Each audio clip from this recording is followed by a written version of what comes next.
Today I'm joined by Professor Greg Goodman, a leading dermatologist and a respected authority in the field of skin health and innovation. With decades of experience, Professor Goodman has dedicated his career to advancing dermatological care and pioneering new treatments for a range of skin conditions. When I attend conferences, Professor Goodman is always one of my favourite speakers. His work has significantly influenced how we approach complex issues like melanoma, melasma and acne, combining cutting-edge technology with expert clinical care.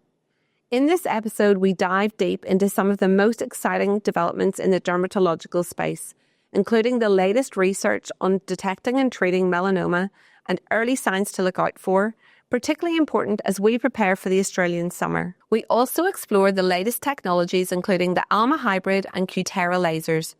Let's get into it.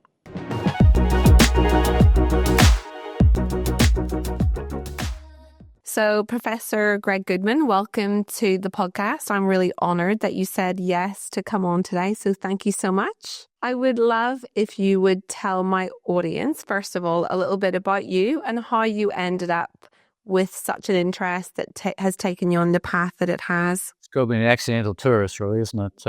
Life is an accident, and I think I'm no different. So, obviously, I did medicine, no particular reason, not exactly sure why I did medicine in the first place, just that seemed to be the thing to do at the time, 40, 50 years ago, whenever it was.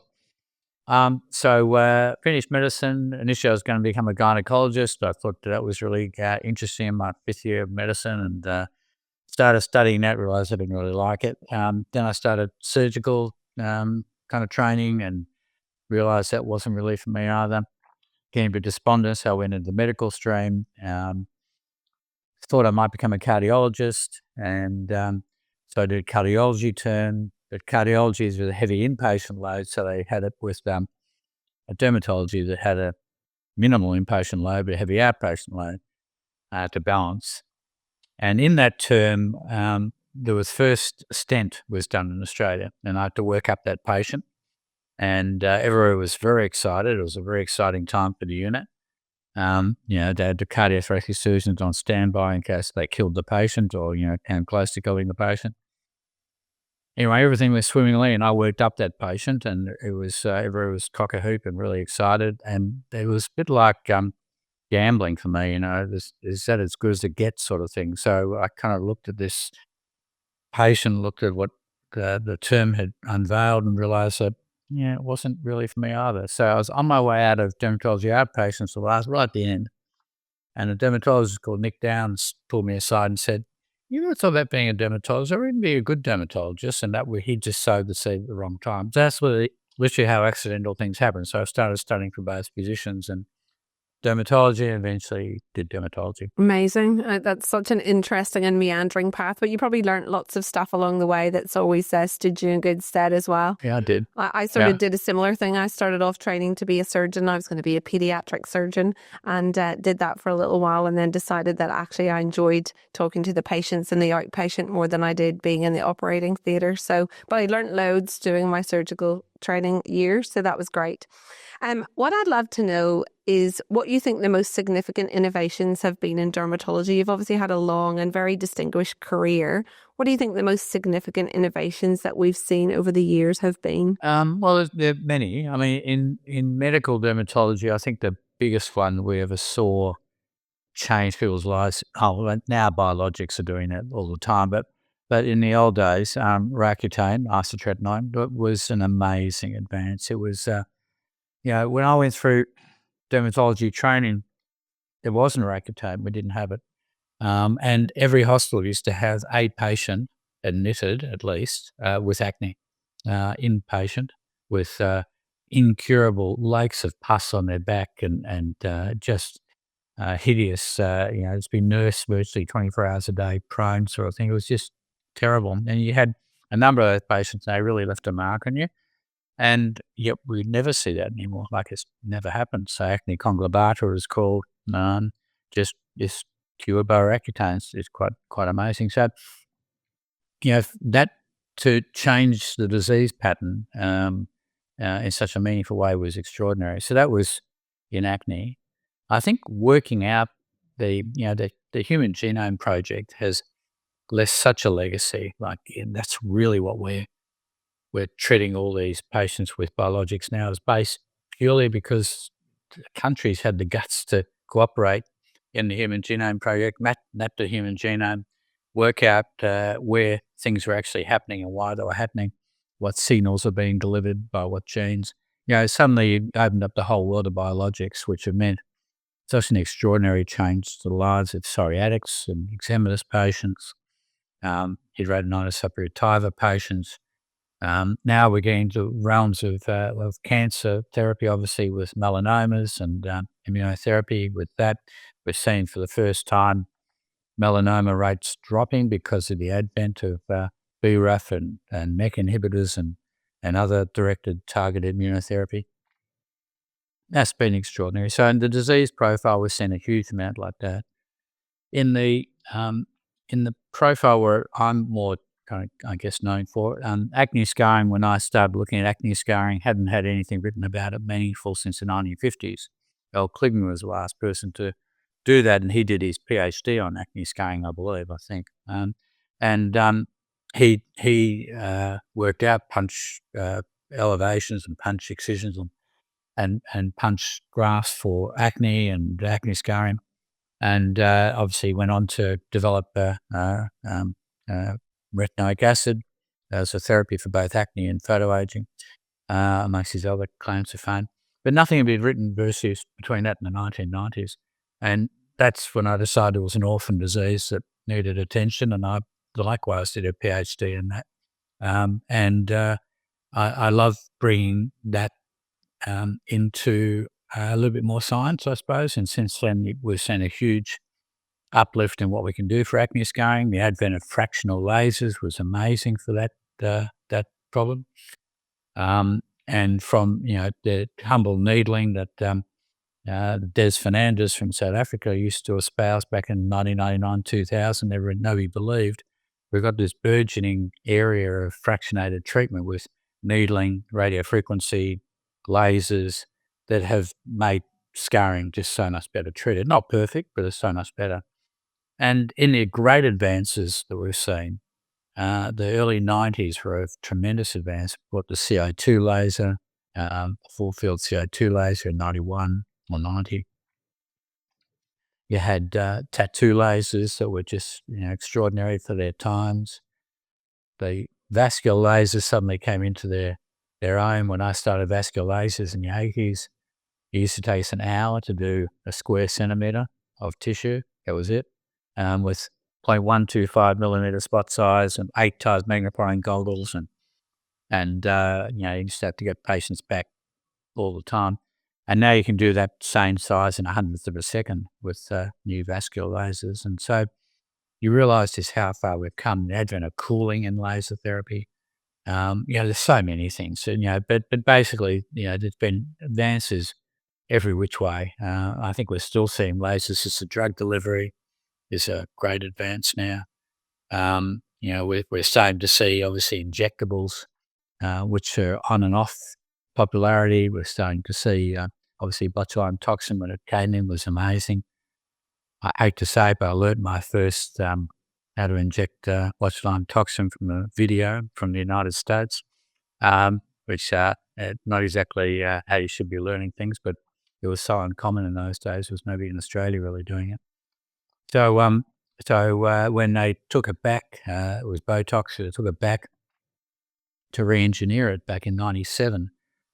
I went from seeing 30 patients a week to 0 patients a week with botulinum toxin injections, and we really suffered as a clinic. I remember it was awful. So for 9 months we had nothing in Australia to inject these patients who were getting pretty used to having their treatments.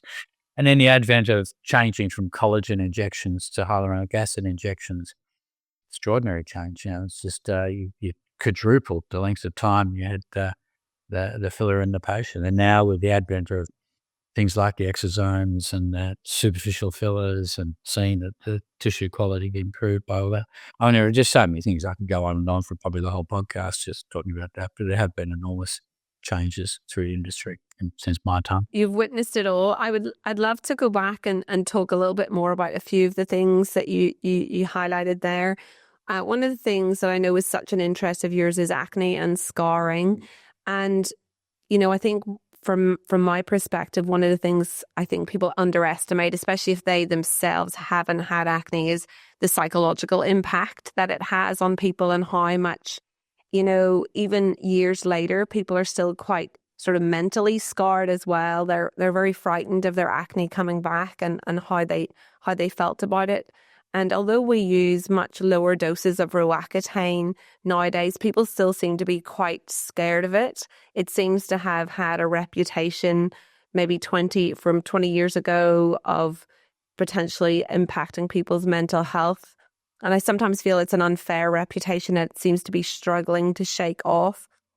I'd love you to speak to that a little bit. Yeah, look, I wrote a little bit about this earlier on, probably 20 odd years ago. But realistically, acne is the most devastating disease of younger population, certainly as far as skin disease goes. It's got the highest rate of suicidal ideation, the highest rate of suicide of any dermatological disease. It is, without doubt, psychologically devastating. And the cruelty of acne is it comes at a time when people are forming their sense of self.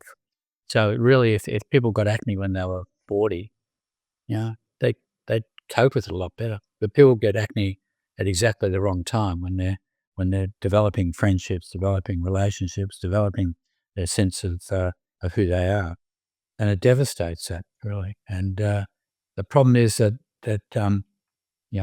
no offense, social media, Shauna, but I hate social media. I think it should be banned for over 16-year-olds as well as under 16-year-olds.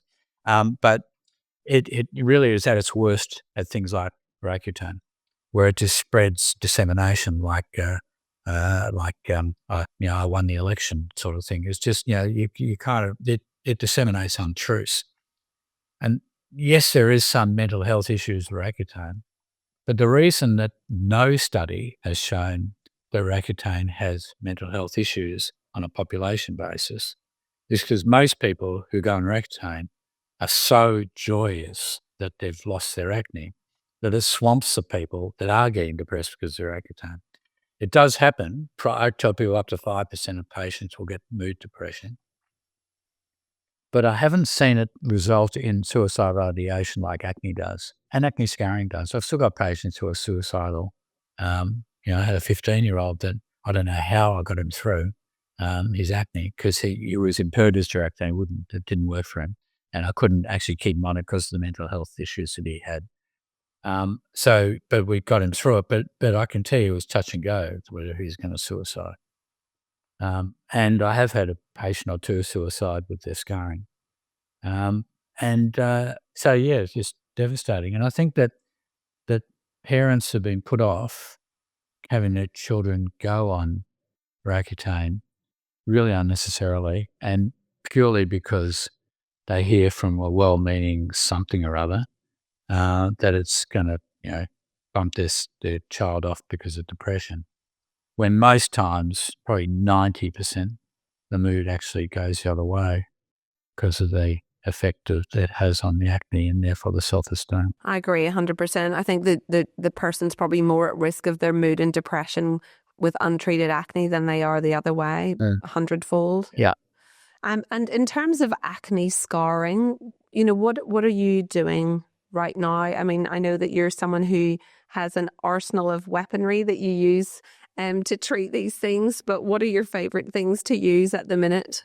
Some years ago, probably one of my better papers, I'd have to say, is the grading scales we produced back in 2006, quantitative and qualitative grading scales, and that's based on burden of disease. So burden of disease means just that, how much it's going to impact the patient or likely to impact the patient. And so there are 4 scales for that, 4 grades. And it does depend which grade you're in as to what we do for the patient. And grade 1, for example, is what's called macular scarring, or is this flat with this discoloured, whether it's red or brown or even white. And we have treatments, obviously, for those, incorporating lasers and skincare and, stuff that would impact on the colour rather than necessarily the scar. But once you start getting into 2, 3, and 4 disease, 2 is when you can see it with kind of tangential lighting, like in an elevator when the lights come from on top, or in a bathroom mirror when you've got a magnifying mirror especially, but not obvious at conversational distance. And grade 3 is conversational distance, but you can stretch it out, and grade 4 is when you can't stretch it out. Normally, the burden of disease goes pretty much proportionally to those gradings. So for grade 2, for example, we used to have to take people to theatre and do a full-face CO2 because there was nothing else to deliver to them. But nowadays, you can do, through laser-assisted drug deliveries and fractional technologies, you can actually get away with grade 2 and O as just that minor scarring, just with things like needling, and we use a bit of insulin. Obviously, it's off-label for this sort of thing because insulin is a growth factor, and we found that pushing it through needling, radiofrequency, fractional cautery, or fractional lasers really does improve the quality and the rigor and the turgor of the skin, so that grade 2 scarring can be ameliorated with that. When you get to grade 3 scarring, I think you need something to fill the volume. In grade 4 is probably the same. Fill or decrease the volume, depending if it's hypertrophic or atrophic. And for those ones, I think, I invented a technique called the stalagmite technique, or the tower technique for filling for acne scarring about 10 years ago. And we use that still. It's instantaneous gratification for patients, which is nice when it comes to acne scarring. And so we literally do a pillar of filler, literally in each scar. You raise the scar on a column of the filler, and it's pretty good. It works. A couple of treatments you need, and a month apart. And then you usually cement the improvement with something, whether it's a fractional device of some description, whatever your favourite is. And then you have the gross atrophy or the ice pick scars, in which case there are specialised treatments. So ice pick scars, you'll often use the cross technique, which is very strong acid down the holes to poison the inside of the scars. And with gross atrophy, you need filling or subcision, which is surgically undermining the scars. And for the deep, what's called boxcar scars, the deep scars, it does require L-Kligman's punch techniques, and they do very well. So you can actually literally core a scar out and throw it away and sew it together, or graft it, or you can actually just allow it to elevate without taking the punch out of the skin. So there's a lot of techniques. As you said, there's a potpourri of techniques, and there are plenty that I haven't mentioned, but certainly they're the go-to ones. Do you find that your acne scarring patients are incredibly tolerant of sort of discomfort and downtime in terms of treatment because they're so motivated by getting rid of their scarring? Yeah, pretty much. Yeah, it's a different population to the rejuvenation patients. They've got a disease and they're medical in my eyes. So, it's you're doing something for them. They appreciate you trying. They realise there's no cure for an acne scar. I can't get rid of an acne scar. All I can do is make it better. And that's a bit of a downer, isn't it? That you can't get rid of the scar. But we just can't get rid of the scar. Yeah, but there's been a lot of discussion about fetal wound healing, which, as you know, doesn't produce new scarring. You can't scar as a fetus because you'd be distorting the infant all over the place as they grew. So there's got to be a scarless mechanism. Why it gets turned off? Go figure. There's no reason why it should be turned off in adulthood, but it is. And you can't seem to get it back. And people have been trying to echo fetal wound healing forever. They try to see if they get the magic holy grail to remove scars or prevent scars, but we can't seem to do that yet. And what about the likes of the exosomes and things? Are you a fan of those? I know yet. I think the jury's out, isn't it? I think turning on cellular activity has always been a bit of an interest, hasn't it? So whether it's the LEDs that everyone used to poo-hoo before they became fairly mainstream, to this now, to stem cell technologies, to all this sort of stuff that's turning on cellular metabolism. it's got traction. It's got traction, nutraceuticals traction as well, obviously, with the mitochondria, some of boosted preparations, and nicotinamide and that sort of thing. I mean, there's no science at the moment, but it deserves a little bit of largesse to allow science to develop. I'm not a fan of PRP. I've said it in literature before, and I think it works for about 3 months, and that's about it. It does work for hair if you want to do it every 3 months, but you got to do it every 3 months. But some people do that quite happily. But for rejuvenation, you know, is it enough? I'm not sure it's enough. But certainly that sort of technology move in that direction, I can see that there's reason to go there.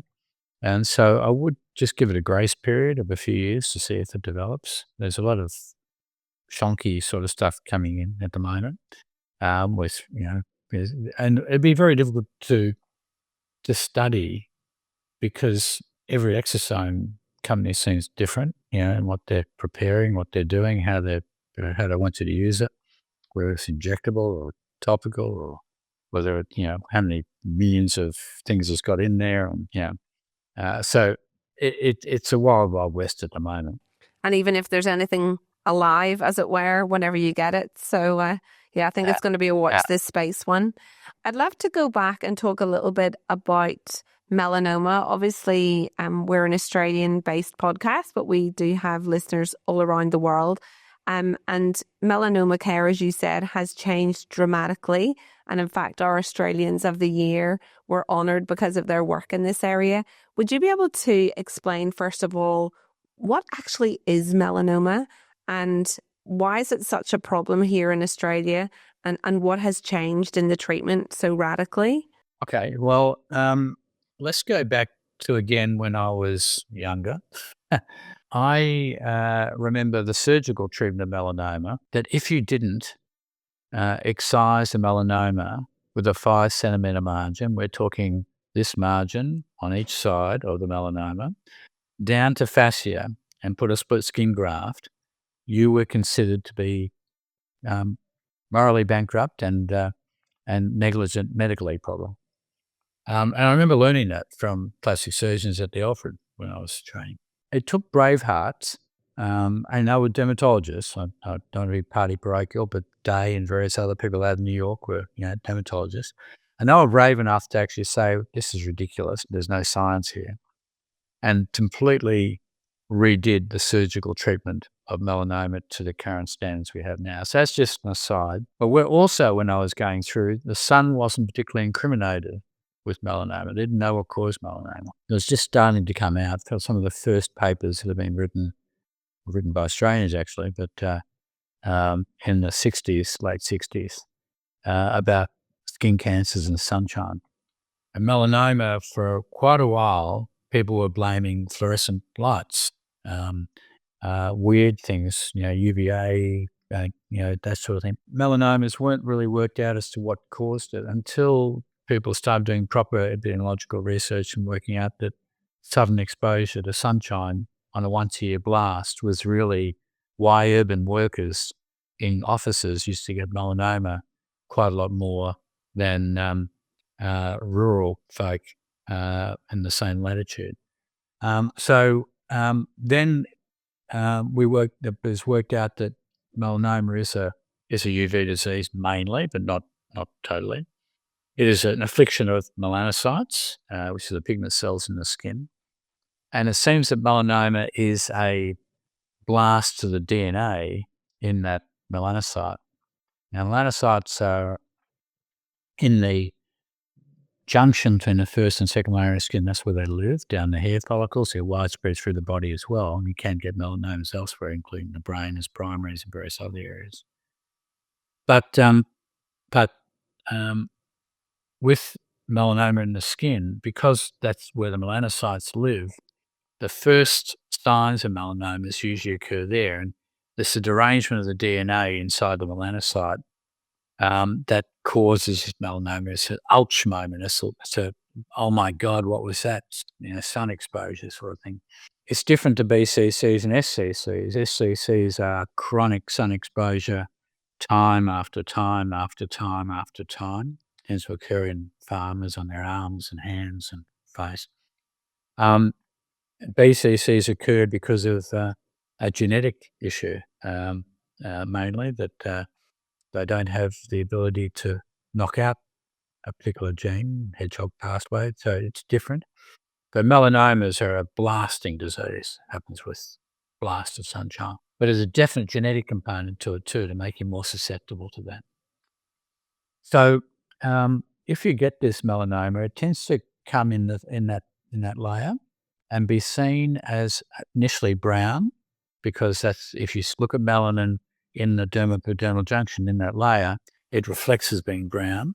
But if the melanoma spreads upwards into the epidermis, into the upper parts of the epidermis, it's black because it's the same material, but it's much different in how it reflects to you. And it's our first dermoscopic clue that something's going on. And when it gets into the dermis, normally in the dermis, there's a constrictive mechanism that's very tight space, and everything that grows in the dermis, if it's benign, will grow tightly and be tightly constrained and be very obvious contour, very obvious margin to the actual rash or lesion. But melanoma starts breaking and will show itself as being irregular. So it has a regular colour, and it also has a regular growth pattern, whereas most things in the dermis are very regular. So we see that as the ABCDE rule: asymmetry, border irregularity, colour, multiple colours, diameter greater than 6 millimetres, and enlargement over a course of some months. And that's our clue. We pat ourselves on the back because we say, oh, that's great, we can cure that, because all we have to do is cut it out. And it gives you plenty of warning time, melanomas, usually. In about 75-80%, it gives you warning time. That's called superficial spreading melanoma, because that's obeying those rules of growth. The ones we're terrible at, have been terrible at, is nodular melanoma, acrolentiginous, because they grow up and down very quickly, and they don't give you that warning sign of that growth pattern or anything like that. And they just look like a black nodule, a pale nodule, a red nodule. They can look like anything. And they just don't tell you what they are. So that's problematic. And it has been the reason that melanomas, although we've been cutting it out at great abandon and probably keeping up with the mortality rate, we haven't been improving our mortality rate at all, until such time as the nodular melanomas suddenly became treatable.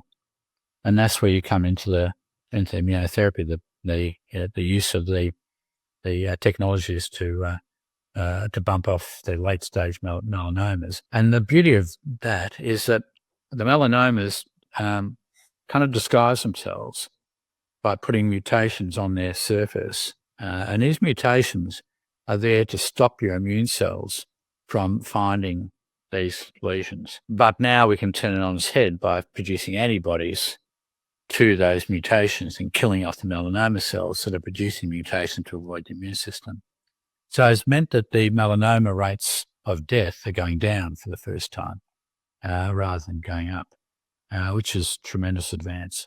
And so, melanomas in Australia are problematic because we have a temperate climate. Where do we live? We don't live in the Nullarbor. We live around the outside of the country. So for most part, that's temperate. It means we're out 12 months a year. If you go to Madison, Wisconsin, you're not out 12 months a year. You're kind of inside for most of it. So, you're either raging hot or freezing cold. But here we live in the outside of our country, and we're modulated by sea breezes and kept temperate. So unfortunately, we cover it all the year. And places like Queensland, which are subtropical, unfortunately, the sun up there is tragic. And 6% of Queenslanders get melanomas versus about 2% down here, 2 or 3% down here in their lifetime.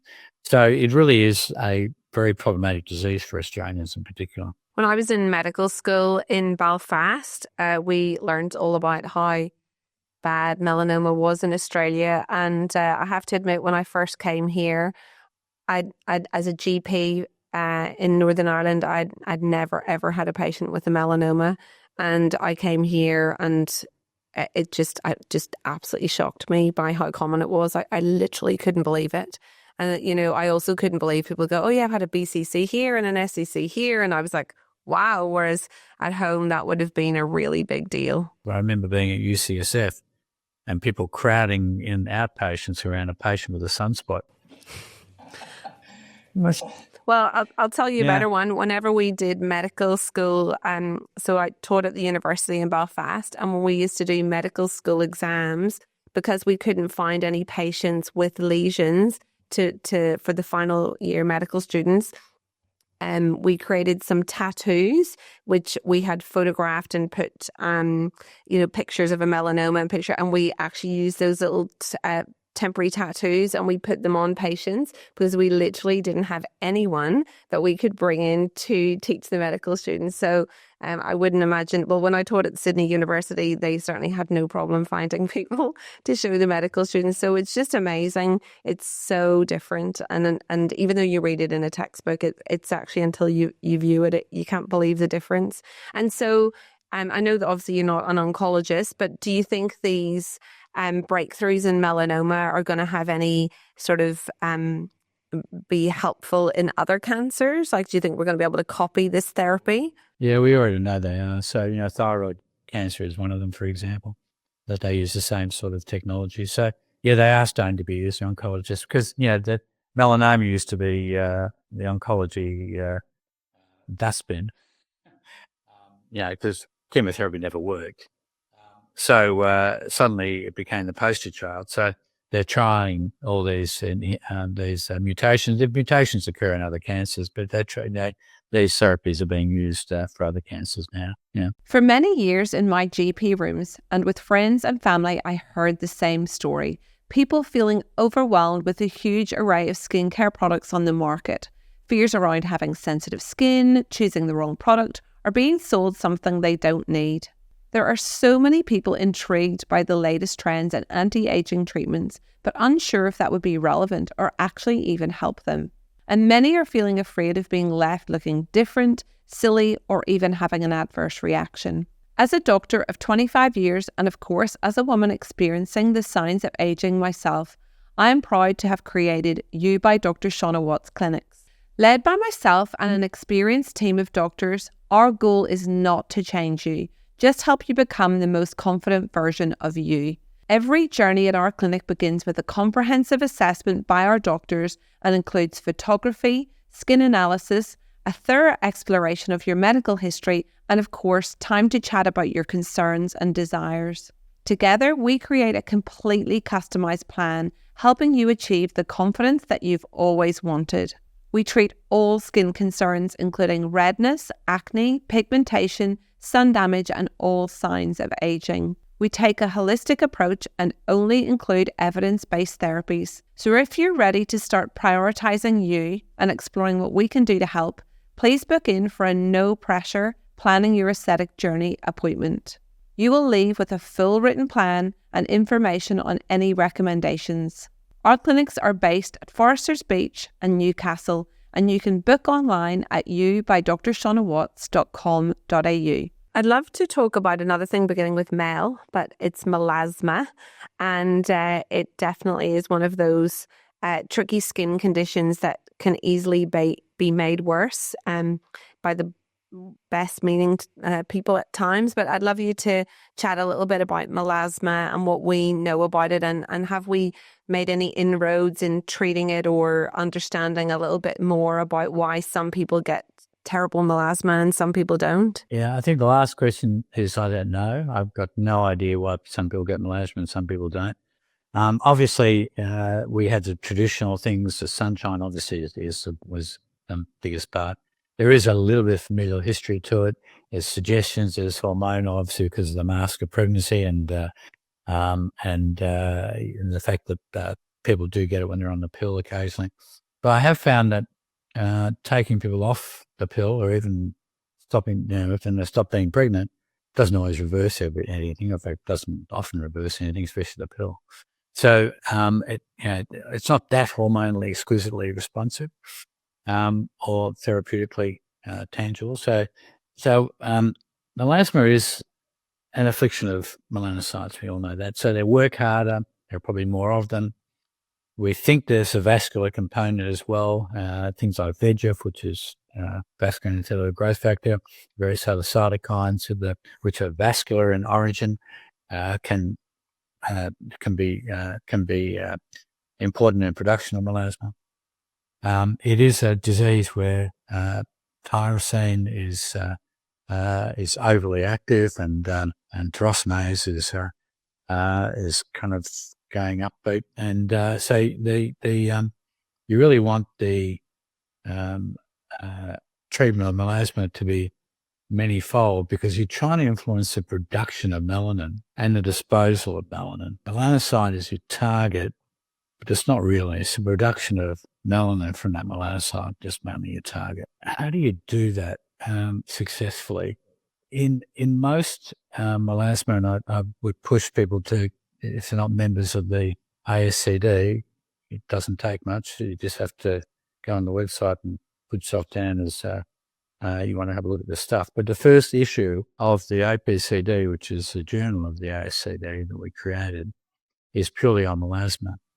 And it basically goes through how you should treat melasma. And you should treat melasma mainly through skincare and skin topical products before you treat with anything else by a mile. So you can treat, and I can tell you a little host secret that I've worked out over the last few years, is that short contact therapy with irritating products that people use for melasma avoids irritation and gives the same effect or better effect on the melasma. So if you're using your hydroquinones or whatever, just go to short contact. By that means, 15 minutes wash off sort of thing. I think that melasma is treatable in most people, even the ones that get to me. You remember that I'm probably not going to see the first cases of melasma that the patient's got, so it's probably going to be third or fourth in line. But I can usually get them better with short contact bleaching preparations augmented by decent skincare, making sure the skin is never irritated. That's the key, because a lot of melasma ends up being post-inflammatory hyperpigmentation. You don't want to convert melasma into post-inflammatory hyperpigmentation, because it's even harder to treat. So the next level up is tranexamic acid orally in that paper. And that's good, except that, and again, if you look at tranexamic acid, it's interesting the interplay between vascularity and pigmentation, because tranexamic acid is designed to stop people bleeding. And it can be used for menorrhagia, it can be used for intraoperative bleeding. And it's used in very high dosage, usually intravenously for intraoperative bleeding, or up to 10 tablets a day for menorrhagia. Whereas with melasma, it's been noted that you can get down to half a tablet twice a day. Now, it's interesting that it has this effect. It has this effect on fibrin and fibrinogen, which are part of the clotting cascade, to stabilize the clotting cascade. Although it's not patently pro-embolic or pro-thrombotic, it's more a stabilizer, you don't want to put people at risk of thromboembolic episodes on this drug. But the dose that you use is half a tablet twice a day, or 250 milligrams twice a day. And you can use that for 3 or 4 months at a time, pretty much, as long as you screen them for thromboembolism and a couple of other things. You want to make sure their vision's okay, because there have been some suggestions in dogs that they can cause vision problems. And then I'll be pregnant. But otherwise, I think that, or in the pill. But I think otherwise it's a pretty good medication and works very well, and some people have to resort to that. And only then do you start procedures. So already up to tier 1, tier 2, or up to tier 3. And tier 3 is not lasers, it's peels, it's that sort of thing in the clinic. But only when you get past all that do you consider doing lasers. And even lasers, as you've intimated, Shauna, you're on a hide to nothing with lasers. You're very likely to cause things to go backwards rather than forwards. You have to sneak up on melasma, so you've got to use probably Pico is the safest therapy, and probably out of that fractionated Pico is the safest therapy. But there's no real safe therapy with the lasers, and certainly you don't be using any long pulse lasers on melasma or fully ablative lasers on melasma. You might get away with it, but most times we make it a lot worse. So it's a difficult disease. It is a chronic disease. So the first thing you should do to tell the patient is, like having diabetes. I can get you down to a decent blood sugar, but you still got diabetes.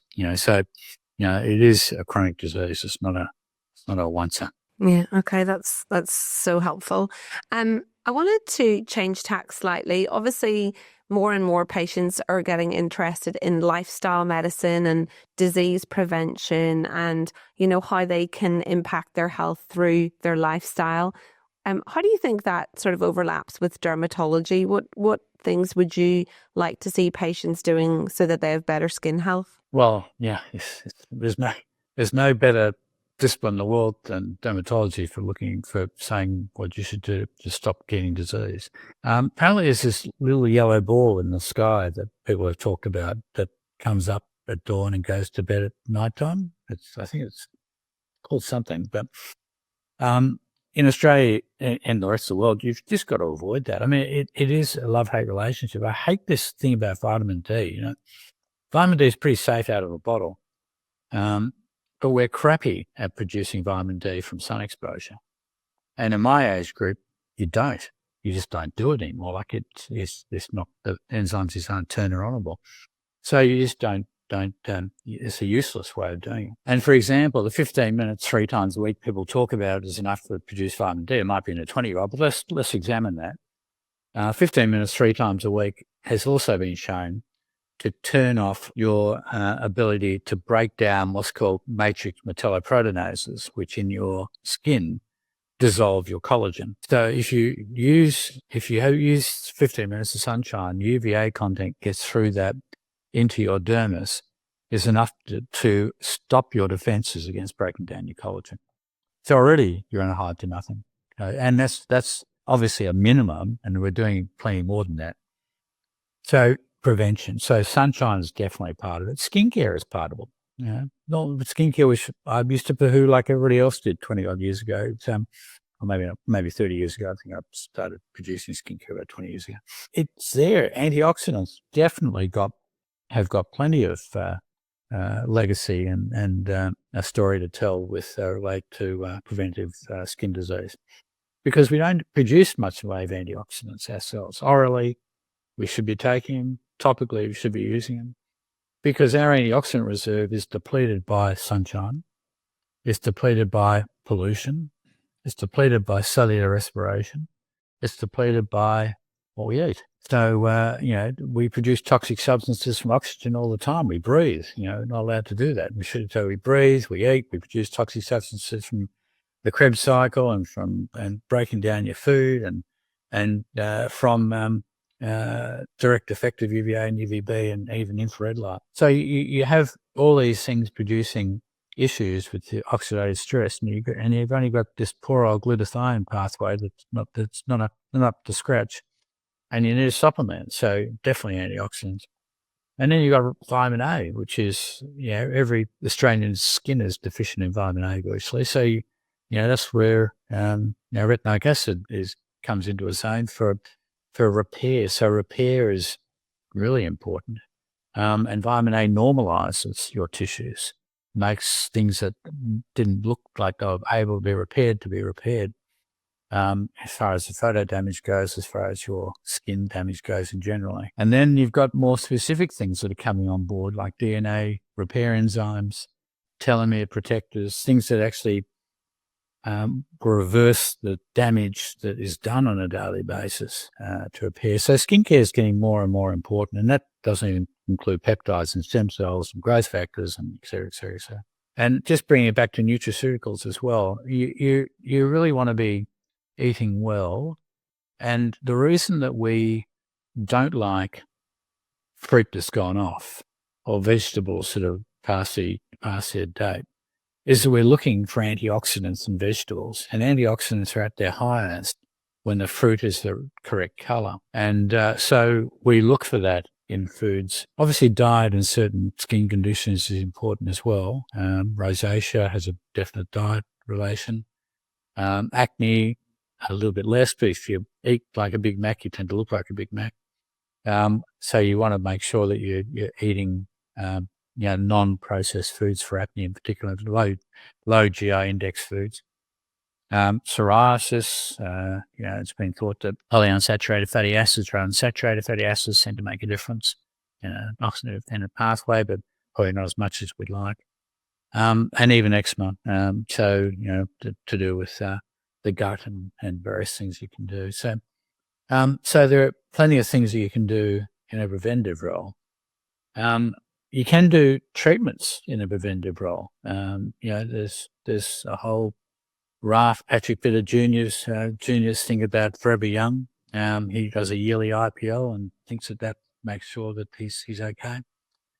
With photodynamic therapy nowadays for skin disease, you can literally do a what's called a Daylight PDT, put a photosensitizer on your skin, sunscreen, and go outside for 2 hours to push back all your sun damage, and do that on a yearly basis to prevent further skin cancers and sunspots. There are oodles of things you can do to prevent or decrease skin disease, but in general terms, maintaining health is what that's all about, really. So that's just a few things, but I'm sure I could go on for that forever. Whenever I first moved here 11 years ago, I have to admit that I did think that people looked a bit older than their biological age. And I have always felt that Australia have done a pretty good job of convincing people to wear sunscreen for cancer prevention. But I often wonder why people are very motivated to look younger, and yet it seems like lots of patients come to see me, and I'm sure they do to you too, and they've actually got quite complex skin regimes of lots of products, but they're often reluctant to wear sunscreen. And I just wonder why the message hasn't quite maybe got out there quite as well about how aging the sun actually is. In 2018, Catherine Alma, myself, and a couple of co-authors wrote a paper, which is well worth looking at, I reckon, even though it's our paper, on the difference in facial aging in females. Wasn't meant to be genderist, just happened to be females. I criticised because I was talking about this on the ABC. And it showed that Australian women aged 10 to 20 years faster than their US, UK and Canadian counterparts, especially the US, strangely enough. And that's where this temperate climate thing comes in, which I'll go back to now. We looked at lines. So we looked at nasolabial lines, crow's feet, forehead lines, glabella, frown lines, marionettes. And we looked at volume loss as well. So mid-face volume, cheek volume, marionette area. They didn't just age 10 to 20 years faster in the lines that they've got. They averaged 10 to 20 years faster in the volume loss that they got. And that was astounding to us because we were asking ourselves, why would this be? What is that about? And it wasn't because they were thinner, because in fact the Australians were the most obese in the study. But it seemed to be that the sun was actually dissolving their volume. And so we looked at that a little bit, and we came to the conclusion that it's not the UVB, probably not even UVA, it might be a little bit of UVA, but it's the other wavelengths, just the infrared, it's the microwave, it's all the other things that come from the sun. And if you look at the fat dissolving equipment we use, there's been 10,060 nanometer lasers, which are just very short infrared. We get plenty of that. There's been obviously 1064, and there's been the kind of longer wavelengths, radio waves, and radio frequency, and microwaves, and that sort of thing. And they all get here. And so we think that it's because the same issue, because we are out in the sun all the time. And sunscreens probably don't help that much for volume because they're just UVB blockers and a little bit of UVA. They're not really stopping your deeper wavelengths, which are probably the ones that get down to the fat. And so we're at a height to nothing. So again, you really have to go back to not only the sunscreens, but you've got to go back to not just the slip, slop, slap. You've got to be doing the slip and the slap. You've got to be able to make sure you're clothing up and you're wearing hats and you're doing all the avoidance and that sort of thing, rather than necessarily relying. I think we're relying too much a little bit on sunscreen in Australia. Our sunscreen use in Australia is actually quite high in the study.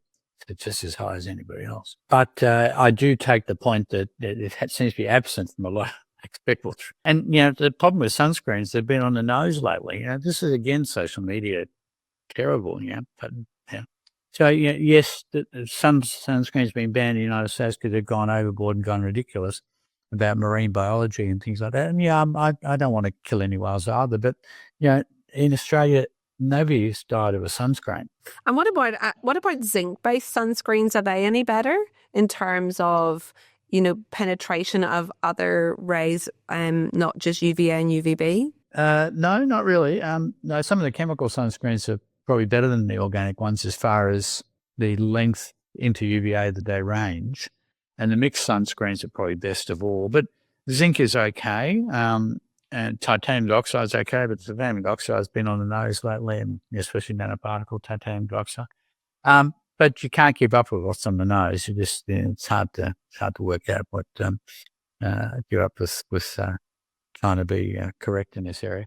But I think sunscreens, as far as I know, have saved many lives and wasted none. So I think sunscreens are imperative, but keeping out of the sun is probably even more so. I know that you need to go off to clinic, so I'm going to ask you just one very quick question, which is, what is the biggest misconception right now around skin and skin care and skin health that you would love to dispel? I haven't thought about this, but I think I would like to stop dermatologists living in the past as far as telling people all they need is a bit of, I won't mention the trade name, but basically they just need a bulk moisturizer and that's it, sort of thing. I think we can do so much better than that. And I think, skincare is here.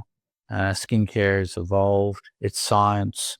It works. It's been, there's infinite number now of scientific studies. You can't get away from the fact that it works.